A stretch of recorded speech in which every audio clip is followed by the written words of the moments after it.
on to make a commercial for Beyonce. Yes, the Beyonce. The woman who not only released a country album, a hair care line, and a whiskey company all in 1 year. This year, it's only September. Well, Beyonce has a team behind her, and delusionally, I want to be her creative director. Baby steps. Well, today, we're going to be making a commercial for her Cecred hair care line.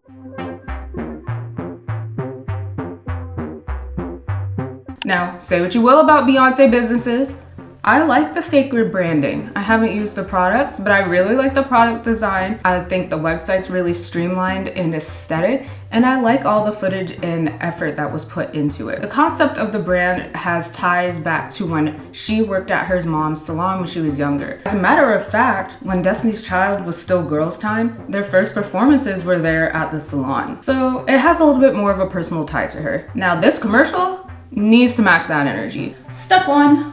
Modeling. And now, I know what all the professionals are gonna say. Really, Taylin, isn't the first step concepting and storyboarding? Yes! Yes, it is. But I like to think that I can skip steps because I'm just too brilliant. Well, I'm happy to tell you that eventually I do plan out the shots and storyboard. To some extent. I pulled some pictures from the internet. I did a little inspirational composition that I want to recreate. I do have the product image photos ready to go in a folder. I'm going to show you some of the commercial inspiration that I found for other hair brands that do something similar to this. So we're just going to dive right in, go all the way from top to bottom.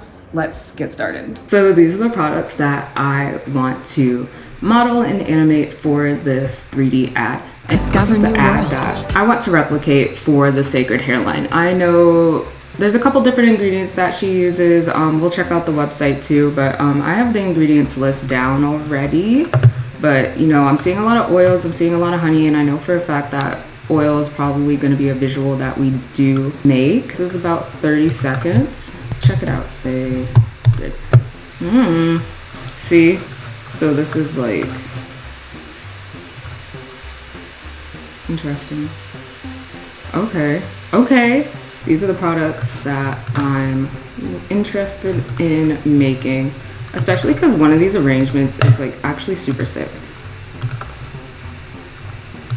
Let me blow this up. So we have this one, that's a blend file. Then we have the hair oil. This GIF is for the visuals, I guess, of the ingredients. So like amino acids, olive oil, just kind of thinking about how I'm gonna make this. Then this is one product arrangement. That's the crappy version. This is another crappy version, but it doesn't really have to be that high quality because I'm not gonna be using it. I just need it as a reference. Product image, I don't know if I want to model this one open or like showing it like going back on to the thing. And then this is just the front versions of all these products that we have to model. And really, I think I might be able to use this same like shape here for the other two bottles. And then I'll just have to like model individual lids. Let's do this. Oh, it's a PNG, how beautiful. I love PNGs. No backgrounds. I don't need a background, okay? If you think I need a background for this image, I don't.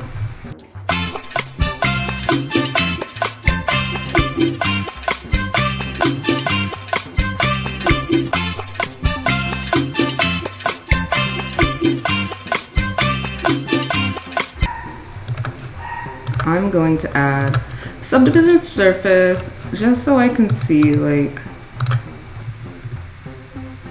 oh, I like that better. I like that better. Okay, let's fix the geometry on the top.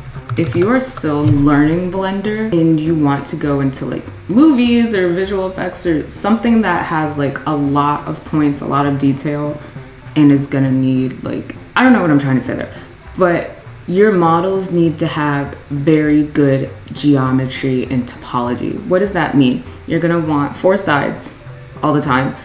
What I have selected here would be called an engon because it has a bunch of sides and it just doesn't make sense. So that is a no-no. It makes it a lot more difficult for the computer to read and recognize how it moves and whatnot. So you're gonna wanna break that down. And a good way I learned to break it down, especially with pretty simple shapes like this, like that was so easy. Look, now I have 1, 2, 3, 4 sides on every single shape. Perfect. Look at that, that was so easy. You saw me change it from 32 vertices to 8. That makes cleaning up topology so much easier. There's a lot of different ways you can clean up topology. This is just my favorite way to do it, especially using the knife tool. If you use like Cinema 4D or something like that, I'm sure it's the same thing. But that is how I do my topology for situations like this. When we get into like more in-depth high-end animation, I can show you guys what my topology looks like for that too. But usually big sets are just a combination of different props that have been modeled, and I just put those all together and it makes sense. It works, if that makes sense. It works. Body done.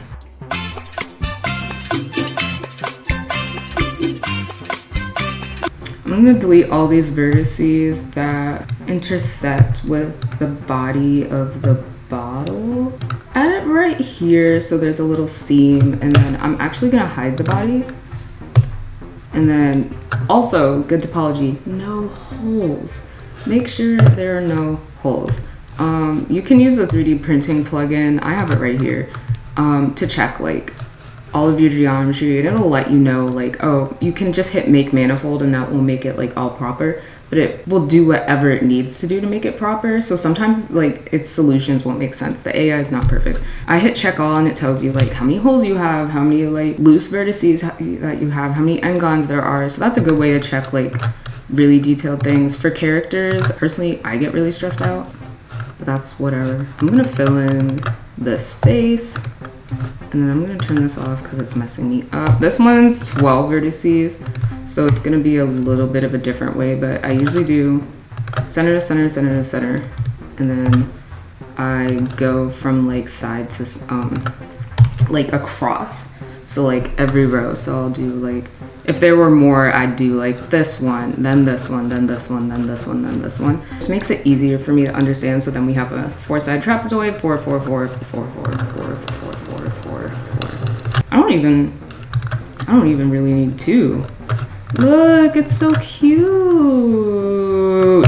I'm gonna start to model the other products, and then we'll come back to do the engraving and shading and adding a label.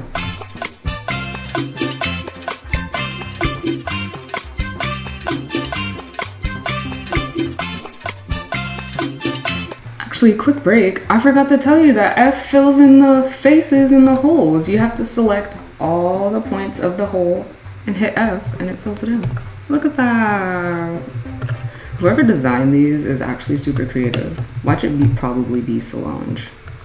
Solange, is that how you say her name? Solange.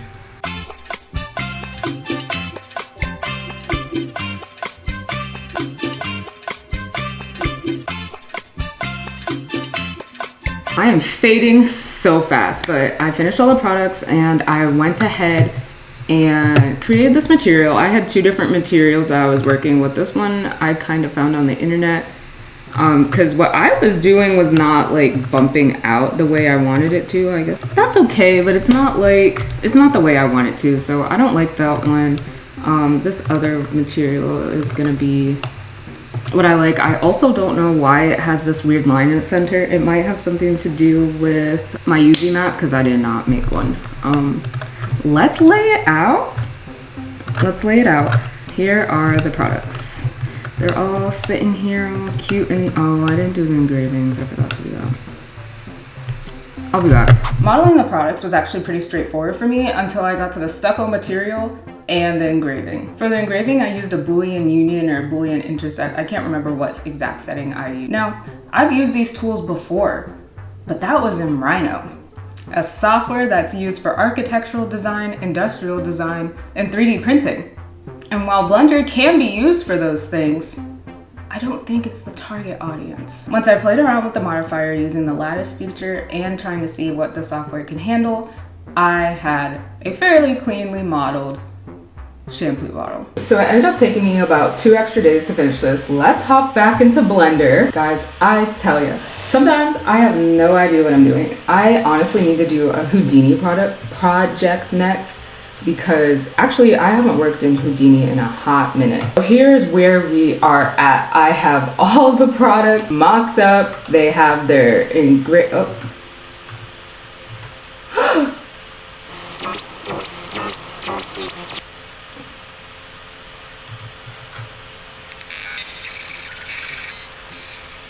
no way. They need to stop playing with me. I got really scared there for a second because stop. I really thought I lost everything I did because I was working on this for a minute. I came into a couple different problems. Actually, no, I do have some problems. Where's the engraving for these 2 bottles? Like, I engraved this. Where is it? You know, throughout this entire project, I've really been wanting to say good enough, but I can't really have that mindset. Like, if Beyonce really saw this, would I really want to be like, good enough, you know? I think, it might be good enough in that, let's see what the render does, because I have a higher resolution on the render, so we'll see. I personally would like to clean up the engraving a little bit more, but I couldn't really find any information about that, and I figured that with effective lighting and materials, it would be okay.